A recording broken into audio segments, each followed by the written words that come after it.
আসসালামু আলাইকুম ওয়া রাহমাতুল্লাহি ওয়া বারাকাতুহু। নিশ্চয়ই সকল বন্ধুরা ভালো আছেন, সুস্থ আছেন।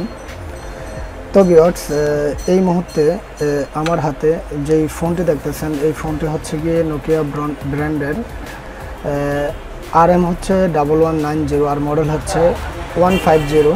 তো এই সেটটি আমরা এখান থেকে যদি একটু ক্লিয়ার করে দেখি, এই সেটটির হোয়াইট LCD আসে। তো তার মানে হচ্ছে এই সেটটিতে সম্পূর্ণ LCDটিও ভালো রয়েছে, সম্পূর্ণ সব কিছু ভালো রয়েছে।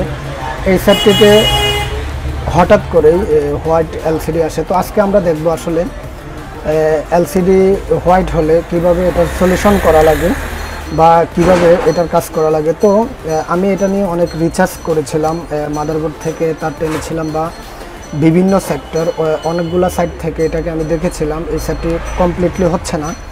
তো তার জন্য আমি আপনাদেরকে একটু ক্লিয়ার করে দেখাচ্ছি। এখান থেকে যে বেসটি রয়েছে, জাস্ট আমরা এখানে যে LCD একটা দুইটা এখানে যে ডায়েটগুলো রয়েছে, এখানে যে সিরামিক ডায়েটগুলো রয়েছে, আমরা এগুলোর সাথে আমি এখান থেকে রিচার্জ করে এটাকে চেক করেছি। এখান থেকে ডায়েটগুলোর সাথে কানেক্টিভিটি দিলেই এখান থেকে LCD কাজ করে।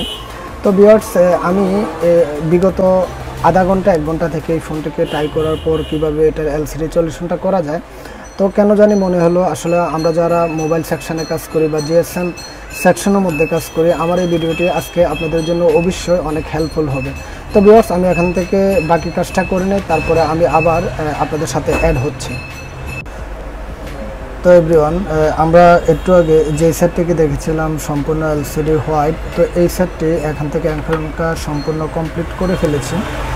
তো আমি আপনাদেরকে দুইটা জিনিস দেখিয়েছিলাম। এখান থেকে মাদারবোর্ড থেকে এখান থেকে পিন আপ করা লাগে। তো আমি দেখেছিলাম পিন আপ করার পর অনেক প্রকার প্রবলেম হচ্ছে। তো তার কারণে আমি এখান থেকে এই যে কালো যে ক্যাপাসিটিটি রয়েছে এটা চেঞ্জ করে দিয়েছি।